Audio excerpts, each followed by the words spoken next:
Hello students, welcome to my channel. और आज के इस वीडियो में हम पार्ट 8 कोण के प्रकार के बारे में हम जानेंगे। ठीक है, तो चलिए बिना देरी किए आज के इस वीडियो को स्टार्ट करते हैं। इसमें क्या बताया बच्चों, क्या आप बता सकते हैं कि घड़ी में जब ठीक 12 बज रहे हों, मतलब क्या है, तो घंटा और सुई के बीच कितने अंश का कोण बनता है। मतलब ये दोनों ये इस पर ही है, 12 पर बड़ा वाला भी है और छोटा वाला है, तो कितने अंश का कोण बनता है। मान लो ऐसे हम यहाँ से शुरू करते हैं, है ना, ये से बीच का हो गया और यहाँ से, और यहीं पर क्या है बच्चों, एक और ये बड़ी सुई है, छोटी सुई, तो मतलब क्या यहाँ पर बनता है 0 अंश का कोण बनता है। कितने अंश का कोण बनता है बच्चों, 0 अंश का। ठीक है, ये कैसे पता चला हमको, इस चांदी की सहायता से पता चला। ठीक, इस चांदी की सहायता से देखो ना, यहाँ पे है 0 अंश, ठीक है ना, तो इससे हमको पता चल गया कि 0 अंश का कोण यहाँ पर बन रहा है। ठीक, अब आगे बढ़ते हैं। चलो देखो, अब इसी तरह से बहुत सारे सवाल पूछे गए हैं। ठीक, अब इसमें जानने वाली चीज़ यहाँ पर ये है बच्चों, देखो यहाँ पर क्या बताया है कि चित्र 54 में कोण AOB 0 अंश है ना, अर्थात OA रेखा खंड के ठीक ऊपर OB रेखा खंड है, जिससे उनके बीच का झुकाव 0 अंश का है। चित्र 55 में कोण BAO का मान क्या होगा। ठीक, देखो यहाँ पे क्या है, 54 में AOB है ना, तो देखो 0 अंश का कोण क्या है बच्चों, 0 अंश का कोण वह कोण जिसका मान 0 अंश हो 0 अंश का कोण कहलाता है। ठीक है ना, मतलब कोण ये 56 वाला जो चित्र है ना, कोण AOB बराबर 0 अंश, तो कोण AOB कौन है बच्चों, ये है 0 अंश। ठीक, अब देखो क्या है, परंतु चित्र 55 में OA और OB दोनों रेखाखंड विपरीत दिशा में हैं और मिलकर एक बड़ा रेखाखंड बना रहे हैं। ऐसी स्थिति में कोण AOB बराबर 180 अंश, इसे सरल कोण भी कहते हैं। यहाँ पे देखो क्या है बच्चों, इसका ये जो है ये सरल कोण भी कहते हैं। किसको कहते हैं, 180 अंश के कोण को। ठीक है,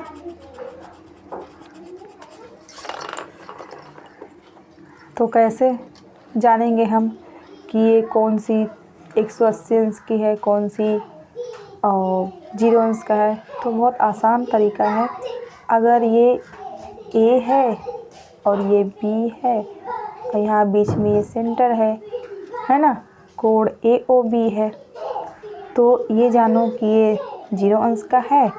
और अगर ये AB और लास्ट में O है, तो मानो ये पूरा क्या है, 180 अंश का कोण है। ठीक, उसी तरह से जैसे हम लोग यहाँ पर हम लोग समझे रहे। ठीक है, अगर 1 पर 1 काटा आया तो ये 0 अंश का, अगर 6 बजा तो ये मानो कितने अंश का कोण है, 180 अंश का। ठीक, अब आते हैं सरल कोण की ओर। तो हमने जान लिया था सरल कोण किसको बोलते हैं, वह कोण जिसका माप 180 अंश हो वो क्या कहलाता है, सरल कोण। अब तीसरा नंबर देखो क्या है, न्यून कोण। वह कोण जो 0 अंश से बड़ा तथा 90 अंश से छोटा हो, न्यून कोण कहलाता है। देख रहे हो ना, 0 अंश से बड़ा है परंतु 90 अंश से छोटा है, तो यही क्या कहलाया, न्यून कोण। बहुत आसान है ना बच्चों। ठीक, अब आते हैं चौथा नंबर पर, समकोण।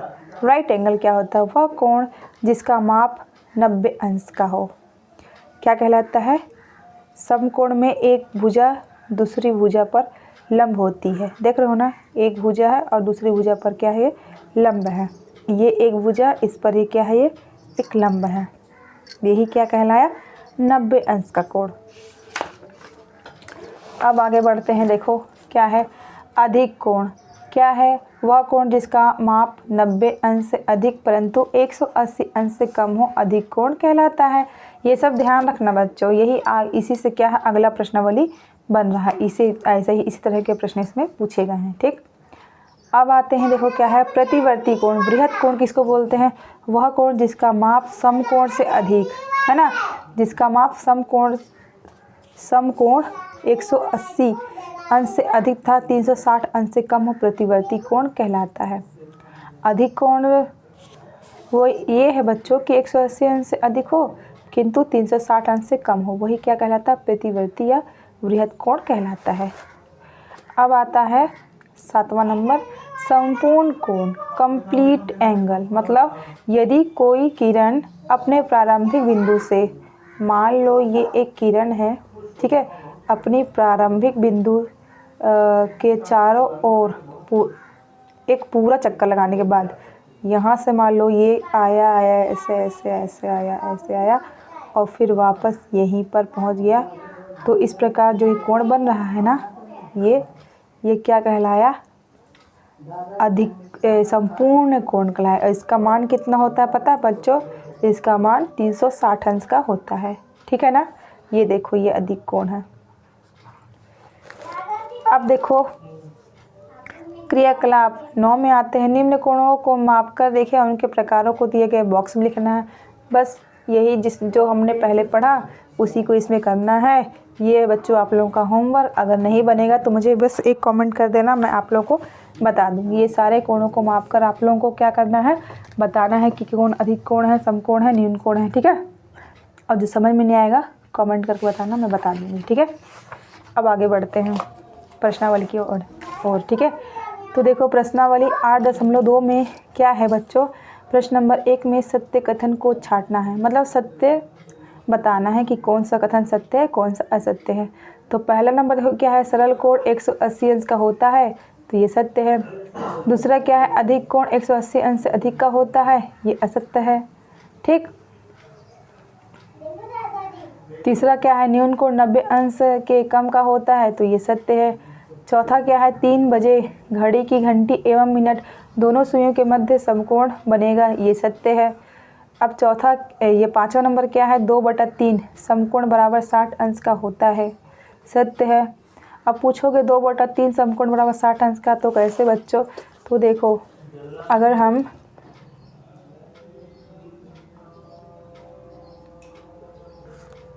ये ऐसे ही क्या होगा। अब आते हैं 6वां पर, कोण जिसका माप 90 अंश से अधिक है किंतु 180 अंश से कम हो तो अधिक कोण है, तो ये भी सत्य हुआ।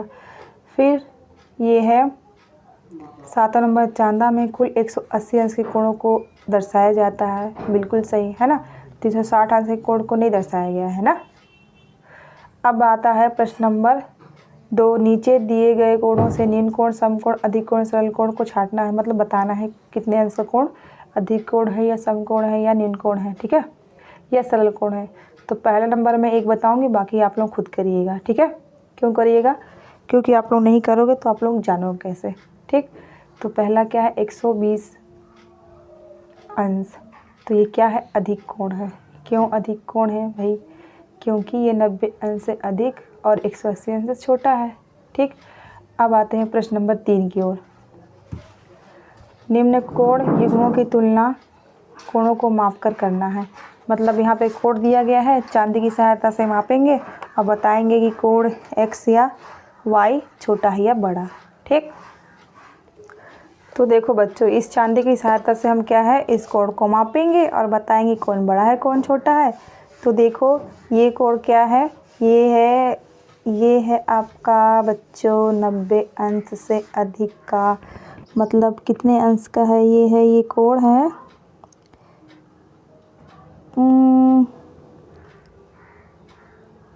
120 अंश का है।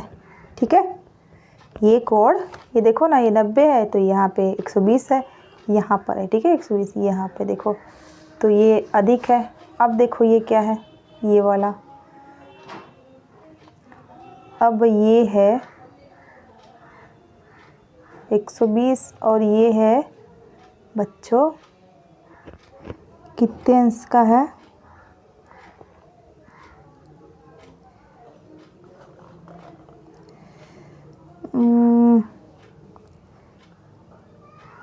ये है समथिंग समथिंग 50 अंक का कोड है, ठीक है। तो 120 ये है और ये है 50 अंश का। तो आप लोग इतना तो समझदार हो कि कौन सा बड़ा है कौन सा छोटा। तो बताओ, अब देख के बताओ कि कोण x बड़ा है या y।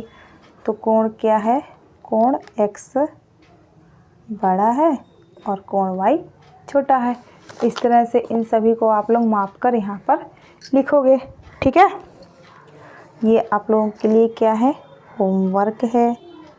तो इसी तरह से बच्चों आज का ये पाठ 8 कोण के पाठ का चैप्टर क्या है, कंप्लीट हुआ। और ये वीडियो आप लोगों को कैसा लगा बच्चों, आप लोग ज़रूर बताइएगा कमेंट करके। और अगर ये वीडियो अच्छा लगा हो, अगर मेरी मेहनत अच्छी लगी हो, तो इस वीडियो को एक लाइक ज़रूर करिएगा। अपने दोस्तों से इस वीडियो को शेयर करिएगा और मेरे चैनल को सब्सक्राइब करिएगा। मिलते हैं नेक्स्ट पार्ट में, है ना, नेक्स्ट वीडियो के साथ। तब तक के लिए bye bye and take care. जय हिंद, जय भारत, जय छत्तीसगढ़।